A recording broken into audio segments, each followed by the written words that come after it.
Capítulo 2.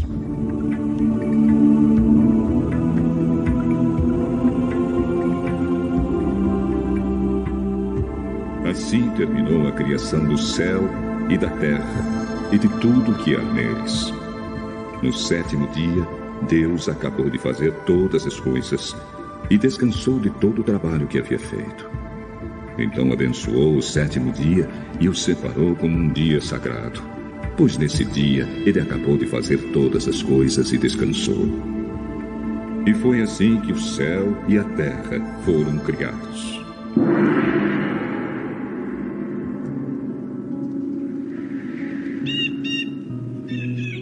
Quando o Senhor Deus fez o céu e a terra, não haviam brotado nem capim nem plantas, pois o Senhor ainda não tinha mandado chuvas. E não havia ninguém para cultivar a terra.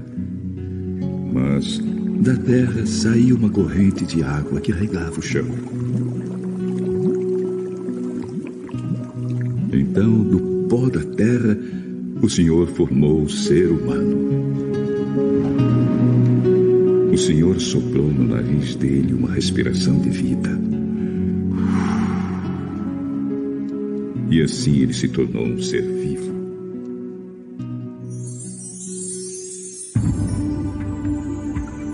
Depois o Senhor Deus plantou um jardim na região do Éden, no leste. E ali pôs o ser humano que ele havia formado. O Senhor fez com que ali crescessem árvores lindas, de todos os tipos, que davam frutas boas de se comer. No meio do jardim ficava a árvore que dá a vida, e também a árvore que dá o conhecimento do bem e do mal. No Éden nascia um rio que regava o jardim, e que saindo dali se dividia, formando 4 rios. O primeiro é o Pison, que rodeia a região de Havilá, onde há ouro. O ouro dessa região é puro. E ali também há um perfume raro e pedras preciosas. O segundo rio se chama Gion. Ele dá a volta por toda a região de Cuxi. O terceiro rio é o Tigre, que passa a leste da Assíria. E o quarto rio é o Eufrates. Então o Senhor Deus pôs o homem no jardim do Éden para cuidar dele e nele fazer plantações. E o Senhor deu ao homem a seguinte ordem: você pode comer as frutas de qualquer árvore do jardim, menos da árvore que dá o conhecimento do bem e do mal. Não coma a fruta dessa árvore, pois no dia em que você a comer, certamente morrerá.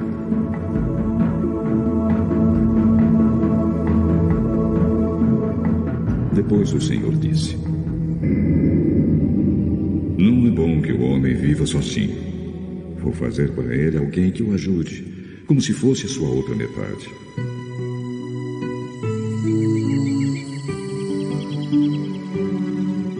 Depois que o Senhor Deus formou da terra todos os animais selvagens e todas as aves, ele os levou ao homem para que pusesse nome neles. E eles ficaram com o nome que o homem lhes deu. Ele pôs nomes nas aves e em todos os animais domésticos e selvagens. Mas para o homem não se achava uma ajudadora que fosse como a sua outra metade. Então o Senhor Deus fez com que o homem caísse num sono profundo. Enquanto ele dormia, Deus tirou uma das suas costelas e fechou a carne naquele lugar. Dessa costela o Senhor formou uma mulher e a levou ao homem. Então o homem disse: agora sim, esta é carne da minha carne e osso dos meus ossos. Ela será chamada de mulher, porque Deus a tirou do homem. É por isso que o homem deixa o seu pai e a sua mãe para se unir com a sua mulher, e os dois se tornam uma só pessoa. Tanto o homem como a sua mulher estavam nus, mas não sentiam vergonha.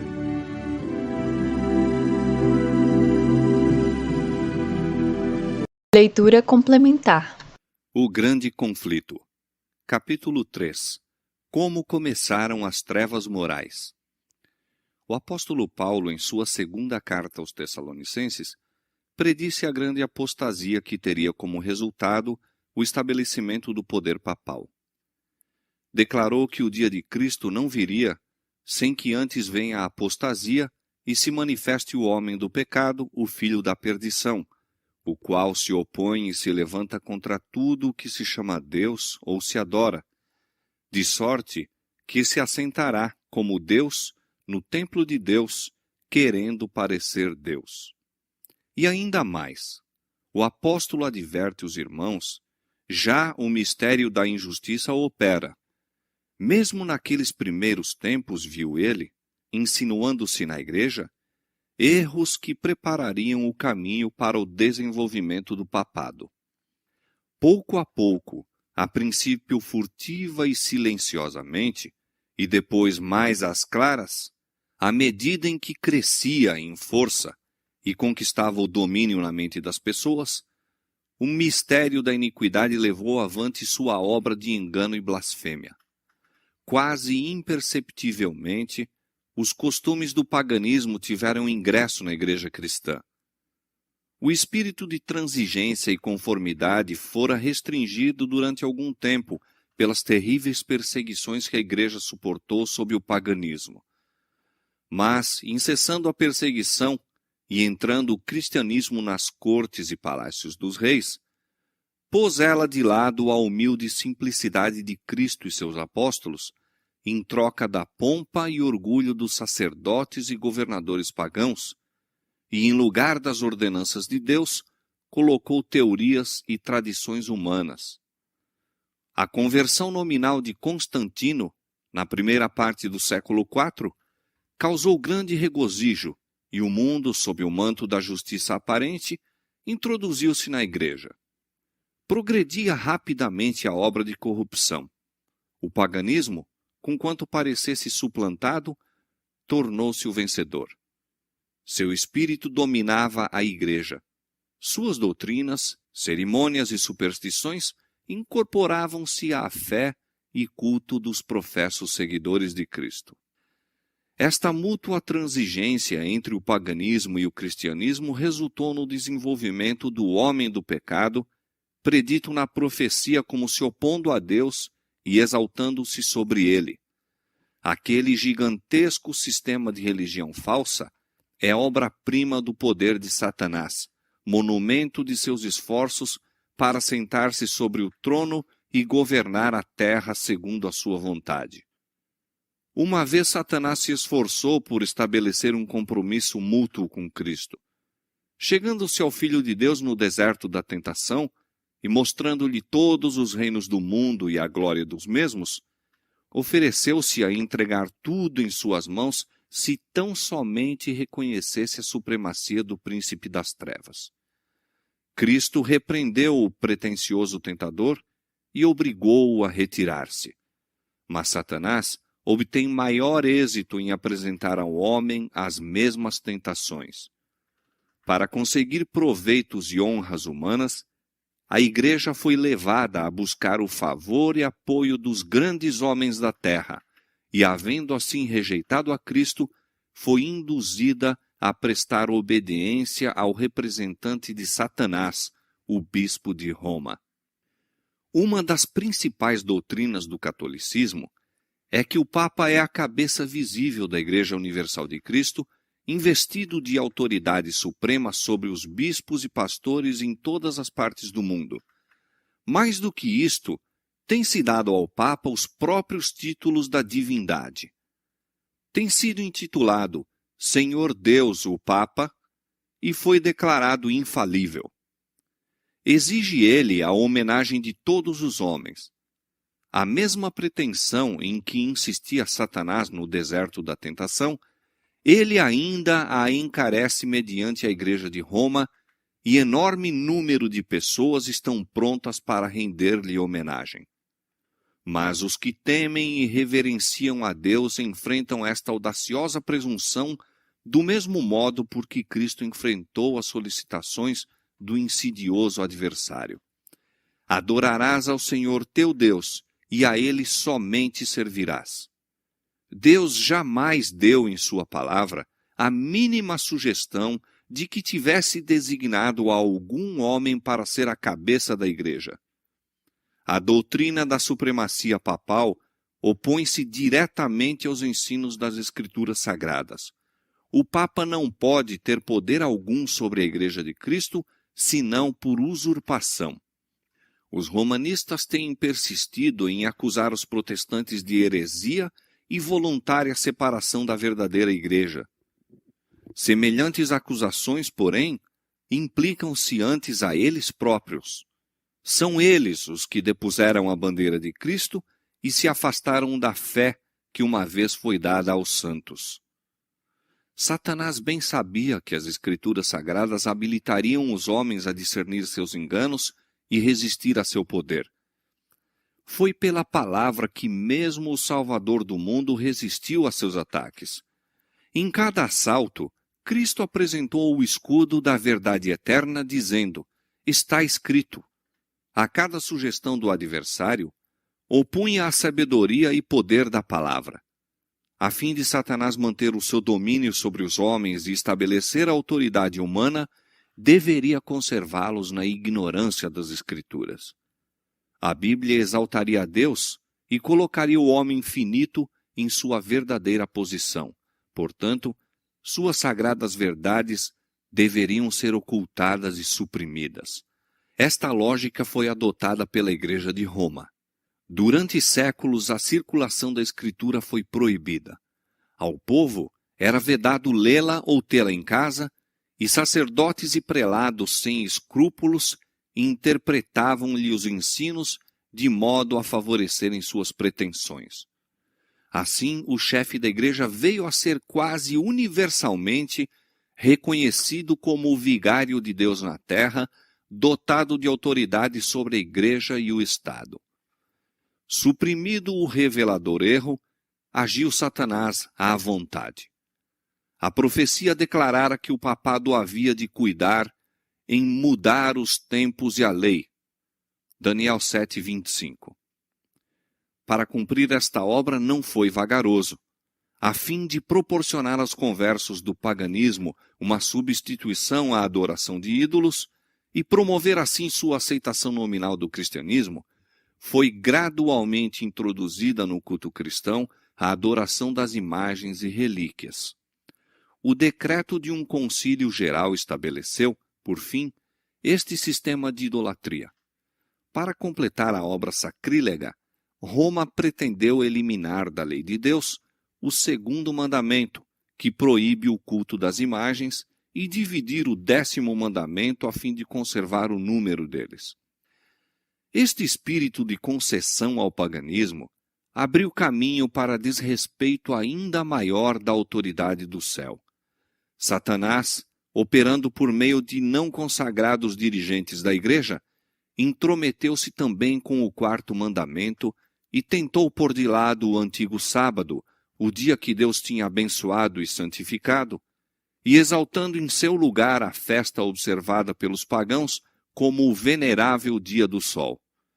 Esta mudança não foi, a princípio, tentada abertamente. Nos primeiros séculos, o verdadeiro sábado foi guardado por todos os cristãos. Eram estes ciosos da honra de Deus e, crendo que sua lei é imutável, zelosamente preservavam a santidade de seus preceitos.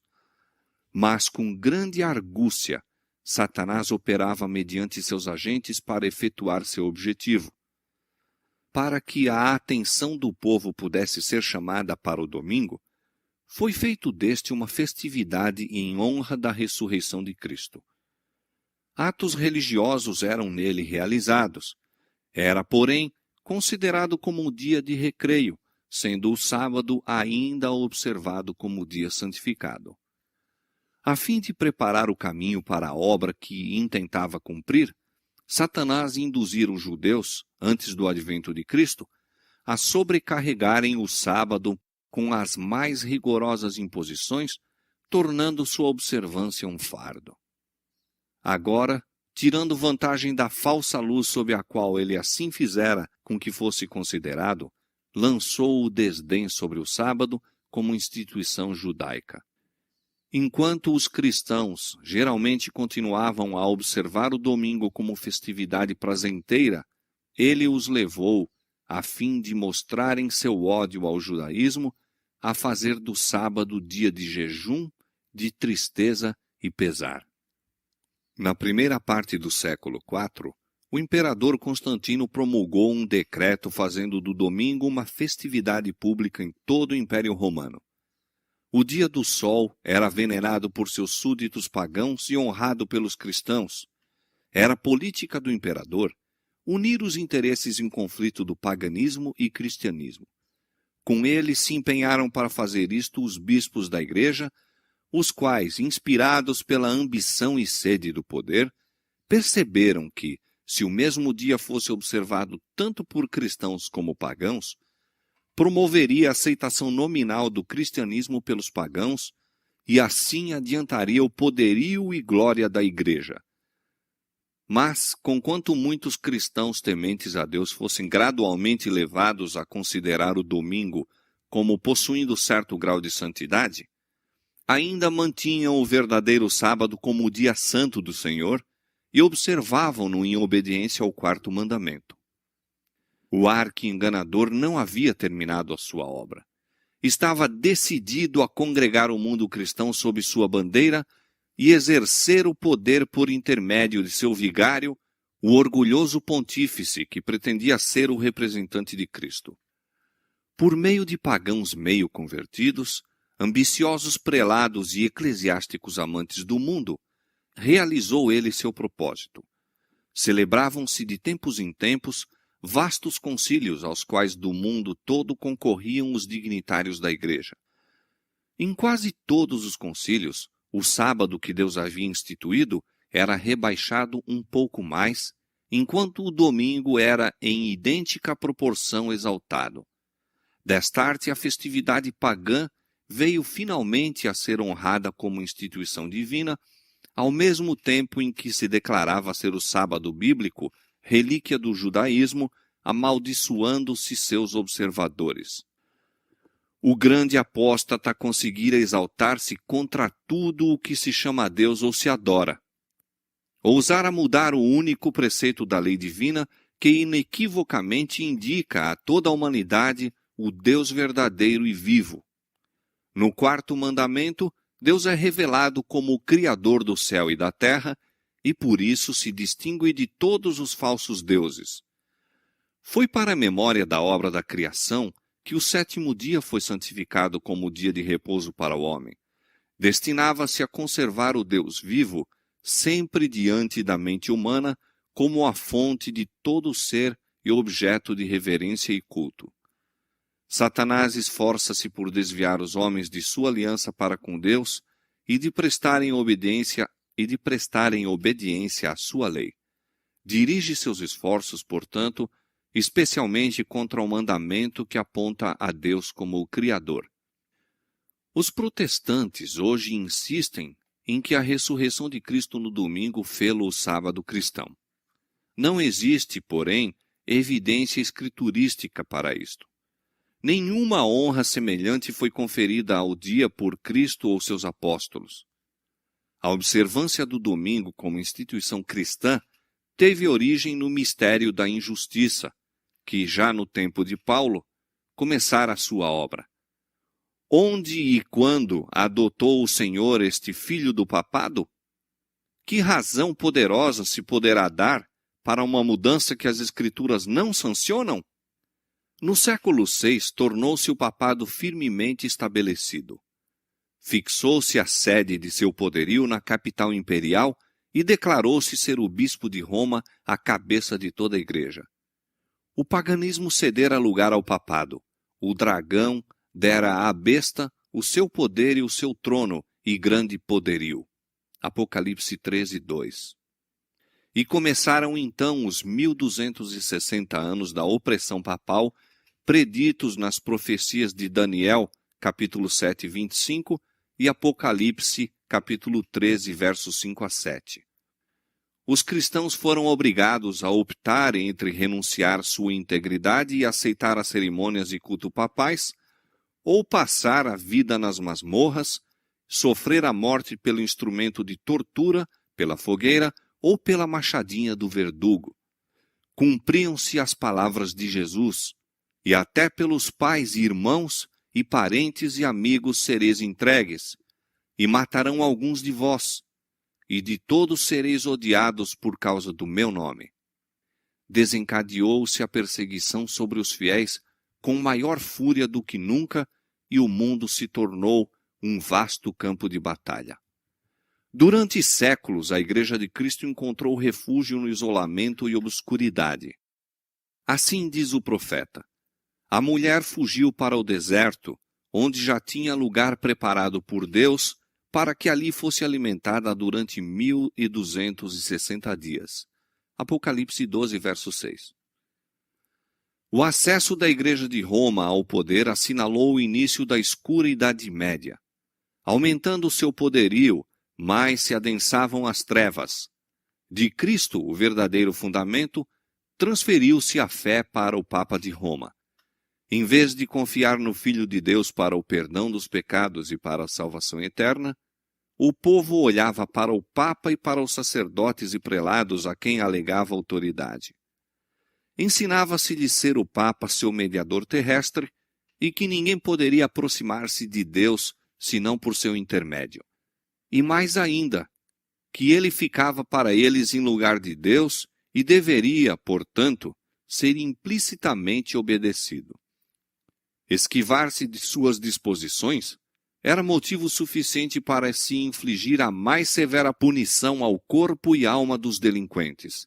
Assim, a mente do povo desviava-se de Deus para homens falíveis e cruéis, e mais ainda, para o próprio príncipe das trevas, que por meio deles exercia o seu poder. O pecado se disfarçava sob o manto de santidade. Quando as Escrituras são suprimidas e o homem vem a considerar-se supremo, só podemos esperar fraudes, engano e aviltante iniquidade. Com a elevação das leis e tradições humanas, tornou-se manifesta a corrupção que sempre resulta de se pôr de lado a lei de Deus. Dias de perigo foram aqueles para a Igreja de Cristo. Os fiéis porta-estandartes eram, na verdade, poucos. Posto que a verdade não fosse deixada sem testemunhas, parecia por vezes que o erro e a superstição prevaleceriam completamente e a verdadeira religião seria banida da terra. Perdeu-se de vista o Evangelho, mas multiplicaram-se as formas de religião e o povo foi sobrecarregado de severas exigências. Ensinava-se-lhes não somente a considerar o Papa como seu mediador, mas a confiar em suas próprias obras para a expiação do pecado. Longas peregrinações, atos de penitência, adoração de relíquias, ereção de igrejas, relicários e altares, bem como o pagamento de grandes somas à igreja, tudo isto e muitos atos semelhantes eram ordenados para aplacar a ira de Deus ou assegurar o seu favor, como se Deus fosse idêntico aos homens, encolerizando-se por ninharias ou apaziguando-se com donativos ou atos de penitência. Apesar de que prevalecesse o vício, mesmo entre os chefes da Igreja de Roma, sua influência parecia aumentar constantemente. Mais ou menos ao findar do século VIII, os romanistas começaram a sustentar que nas primeiras épocas da Igreja, os bispos de Roma tinham possuído o mesmo poder espiritual que assumiam agora. Para confirmar essa pretensão, era preciso empregar alguns meios com o fito de lhe dar aparência de autoridade. Isto foi prontamente sugerido pelo pai da mentira. Antigos escritos foram forjados pelos monges. Decretos de concílios que antes nada se ouvira foram descobertos, estabelecendo a supremacia universal do Papa desde os primeiros tempos. E a Igreja que rejeitara a verdade, avidamente aceitou estes enganos. Aos poucos, os fiéis que construíram sobre o verdadeiro fundamento ficaram perplexos e entravados quando o entulho das falsas doutrinas obstruiu a obra. Como os edificadores sobre o muro de Jerusalém no tempo de Neemias, alguns se prontificaram a dizer: já desfaleceram as forças dos acarretadores, e o pó é muito, e nós não podemos edificar um muro. Cansados da constante luta contra a perseguição, fraude, iniquidade e todos os outros obstáculos que Satanás pudera engendrar para deter-lhes o progresso, alguns que haviam sido fiéis edificadores desanimaram, e por amor da paz e segurança de sua propriedade e vida, desviaram-se do verdadeiro fundamento. Outros, sem se intimidarem com a oposição de seus inimigos, intrepidamente declaravam: não os temais, lembrai-vos do Senhor grande e terrível, e prosseguiam com a obra, cada qual com a espada cingida ao lado. O mesmo espírito de ódio e oposição à verdade tem inspirado os inimigos de Deus em todos os tempos, e a mesma vigilância e fidelidade têm sido exigidas de seus servos. As palavras de Cristo aos primeiros discípulos aplicam-se aos seus seguidores até ao final do tempo. E as coisas que vos digo, digo-as a todos. As trevas pareciam tornar-se mais densas. Generalizou-se a adoração das imagens. Acendiam-se velas perante imagens e orações se lhes dirigiam. Prevaleciam os costumes mais absurdos e supersticiosos. O espírito dos homens era a tal ponto dirigido pela superstição que a razão mesmo parecia haver perdido o domínio. Enquanto os próprios sacerdotes e bispos eram amantes do prazer, sensuais e corruptos, só se poderia esperar que o povo que os tinha como guias se submergisse na ignorância e vício. Outro passo ainda deu a presunção papal quando, no século XI, o Papa Gregório VII proclamou a perfeição da Igreja de Roma. Entre as proposições por ele apresentadas, uma havia declarando que a Igreja nunca tinha errado, nem jamais erraria, segundo as Escrituras. Mas as provas escriturísticas não acompanhavam a afirmação. O altivo pontífice também pretendia o poder de depor imperadores, e declarou que sentença alguma que pronunciasse poderia ser revogada por quem quer que fosse, mas era prerrogativa sua revogar as decisões de todos os outros. Uma flagrante ilustração do caráter tirânico do Papa Gregório VII se nos apresenta no modo por que tratou o imperador alemão Henrique IV. Por haver intentado desprezar a autoridade do Papa, declarou-o este excomungado e destronado. Aterrorizado pela deserção e ameaças de seus próprios príncipes, que por mandado do Papa eram incentivados na rebelião contra ele, Henrique pressentiu a necessidade de fazer as pazes com Roma. Em companhia da esposa e de um servo fiel, atravessou os Alpes em pleno inverno, a fim de humilhar-se perante o Papa. Chegando ao castelo para onde Gregório se retirara, foi conduzido, sem seus guardas, a um pátio externo, e ali, no rigoroso frio do inverno, com a cabeça descoberta, descalço e miseravelmente vestido, esperou a permissão do Papa a fim de ir à sua presença. O pontífice não se dignou de conceder-lhe perdão, senão depois de haver ele permanecido 3 dias jejuando e fazendo confissão. Isso mesmo, apenas com a condição de que o imperador esperasse a sanção do Papa antes de reassumir as insígnias ou exercer o poder da realeza. E Gregório, envaidecido com seu triunfo, jactava-se de que era seu dever abater o orgulho dos reis. Quão notável é o contraste entre o orgulho deste altivo pontífice e a mansidão e suavidade de Cristo, que representa a si mesmo à porta do coração a rogar que seja ali admitido, a fim de poder entrar para levar perdão e paz, e que ensinou a seus discípulos: qualquer que entre vós quiser ser o primeiro, seja vosso servo. Os séculos que se seguiram testemunharam aumento constante de erros nas doutrinas emanadas de Roma. Mesmo antes do estabelecimento do papado, os ensinos dos filósofos pagãos haviam recebido atenção e exercido influência na Igreja. Muitos que se diziam conversos ainda se apegavam aos dogmas de sua filosofia pagã, e não somente continuaram no estudo desta, mas encareciam-no a outros como o meio de estenderem sua influência entre os pagãos. Erros graves foram assim introduzidos na fé cristã. Destaca-se, entre outros, o da crença na imortalidade natural do homem e sua consciência na morte. Esta doutrina lançou o fundamento sobre o qual Roma estabeleceu a invocação dos santos e a adoração da Virgem Maria.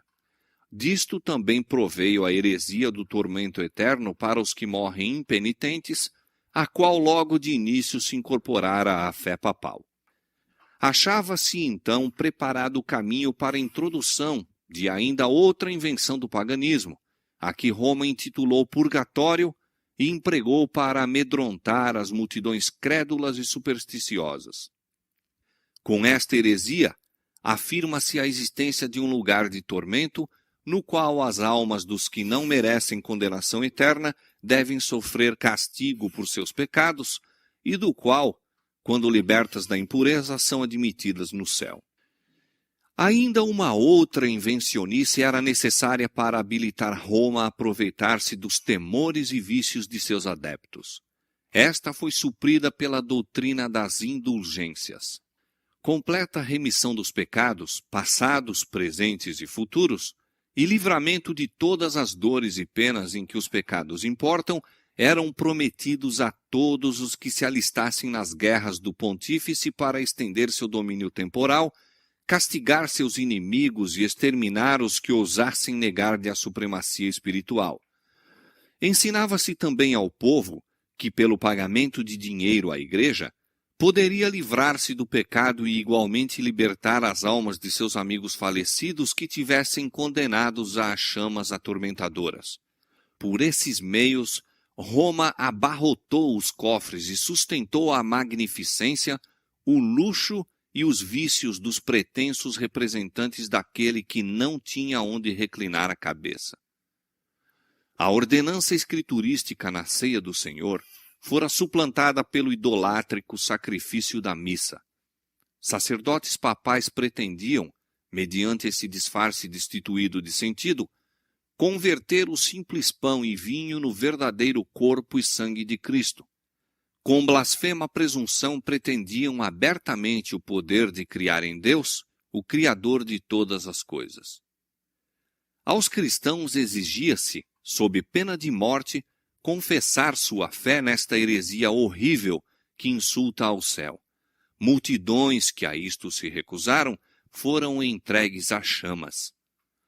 No século XIII foi estabelecido a mais terrível de todas as armadilhas do papado, a Inquisição. O príncipe das trevas trabalhava com os dirigentes da hierarquia papal.